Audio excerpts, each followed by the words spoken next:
在过去的周末里，第19届亚运会在杭州拉开帷幕，多国领导人应邀出席。亚运外交作为中国今年重要的主场外交活动，备受世界关注。其中，习近平与来华出席亚运会开幕式的韩国国务总理韩德洙的会见尤其受到瞩目。韩国总统办公室发新闻稿称，双方谈到了中国国家元首正式访韩的协商。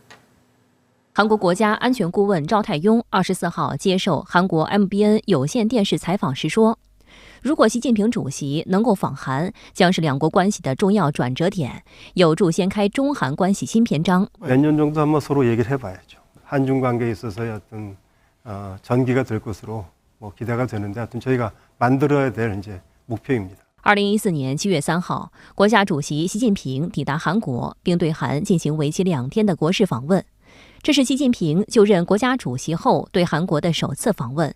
此后，韩国前总统文在寅先后于2017年和2019年2度访华。韩联社报道称，尹锡悦自去年5月就任韩国总统以来，已经3次公开表态，期待习近平访问韩国。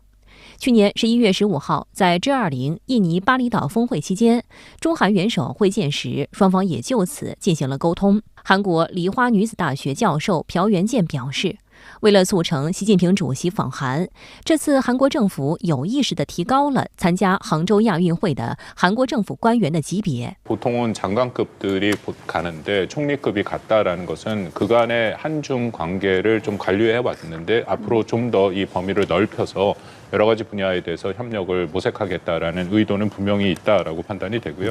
어떻게 보면 외교 공간이 좀 생겼다라고 판단이 되고 정부가 그것을 적극적으로 활용하고 있다라는 판단도 듭니다. 韩国 KBS 电视台注意到，此次韩国总理时隔4年访华，并与中国国家主席举行会谈。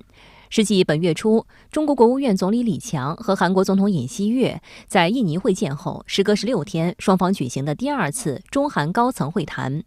中韩领导人互动频率提升，对外传递了积极信号。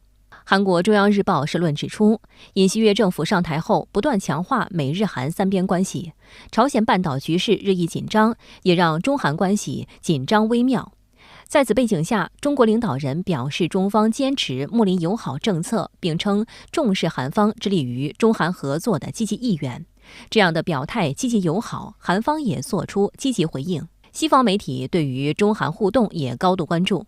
美国彭博社指出，尹锡悦作为韩国保守派人物，上任后一直奉行亲美的外交政策，配合美国的印太战略，中韩关系陷入困境。同时，韩国也配合美国打造芯片联盟，打压中国高科技产业。但目前尹锡悦寻求改善与中国的关系，这反映出他希望在韩国最大的贸易伙伴中国和韩国主要安全盟友美国之间寻求微妙的平衡。韩国亚洲日报认为，尹锡悦在最近几周降低了对华调门，并显示出修复关系的强烈意愿。中韩高层互动也提振了韩国股市，多只与中国市场紧密联系的韩国股票大幅上涨。其中，韩国化妆品公司科马集团股价上涨 7.5%， 创8月11号以来最高涨幅。韩国哈拿多乐等旅游业相关股票也上涨了 4.6%。 近期这个中韩双方一系列的互动，表明大家呢在相向而行，在积极的这个推进中韩关系健康稳定的发展。从韩方的角度，他认识到了中韩关系的重要性。而且从行动上呢，正在去落实来推进这个中韩关系这样一个重要。这一点也正如习近平总书记见这个韩国总理说的，也要把韩国对中韩关系的重视要落实到行动上。除了元首互访，中日韩领导人会议也有望在今年年内或明年初重启。韩联社报道，三国外交部门从25号起在韩国首尔启动一系列双边以及多边会议。韩方外交部部长助理郑炳元、中国外交部部长助理农荣和日本外务省外务审议官传越健裕分别代表三国政府进行磋商。按照安排，日韩和中韩代表于25号下午分别举行双边磋商，并举行具有事先工作协商性质的三国副局长级会议。26号，三国将正式启动中日韩高官会议。这次副部长级会议在首尔召开，被普遍解读为中日韩三国合作机制实质重启的重要一步。深圳卫视注意到，按惯例，中日韩协商机制以副部级高官会、外长会、领导人会议的顺序进行。25号的记者会上，外交部发言人汪文斌也就此事作出回应。中日韩是近邻，也是重要的合作伙伴，加强三国合作符合三方的共同利益。中方重视中日韩合作，积极支持韩国担任三国合作的主席国。据我了解呢，三方正就举行三国合作系列的高级别会议保持接触。本周在首尔举行的中日韩高官会引发广泛关注，会议也被视为三国协调更高层会晤的最新信号。在今天的外交部记者会上，彭博社记者就此征询中方对会议的期待。发言人称，三方正保持接触，这也对外传递了积极信号。中日韩三国能否借此机会消除合作障碍，备受期待的三国领导人会议能否有望重启，值得持续关注。1999年，三国领导人在东盟与中日韩10+3领导人会议期间举行早餐会。中日韩三国合作机制由此启动，并在首尔设立秘书处，以便沟通。过去24年里，三国举行了8次领导人会议和9次外长会议，建立了21个部长级会议和70多个对话机制。贸易额从1999年的1300亿美元增至超过8000亿美元。三国合作逐渐从潜力股走到绩优股，在亚洲乃至世界贸易领域具有举足轻重的影响力。中日韩三方的这个 GDP 呢，大概占到国际的我们说这个 GDP 总量的1/4。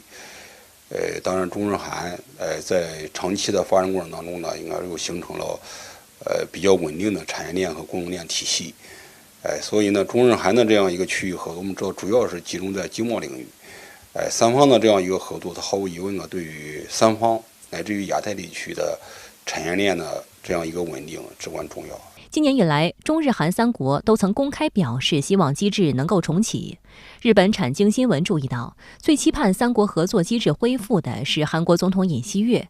他在今年3月16号的日韩领导人会谈上就已经表达了早日恢复三国领导人会谈的重要性。中方也作出积极回应。7月初，中日韩合作国际论坛在山东青岛举行。中共中央政治局委员、中央外事工作委员会办公室主任王毅在开幕式上表示，站在时代的十字路口，中日韩三方应当保持战略定力，把握时代潮流，汲取历史智慧，坚定维护三国合作的正确方向。作为今年的主办方韩国，能不能拿出来这个具体的行动，释放出具体的诚意？因为我们知道中日韩的领导人会议。我们的总理要去韩国访问的，要出席。那当然，这个不仅仅是参加一个多边的会，也是两国高层的这样一个互动。韩国呢，它需要释放出诚意，那么创造条件，让中国的总理呢顺利去访问韩国。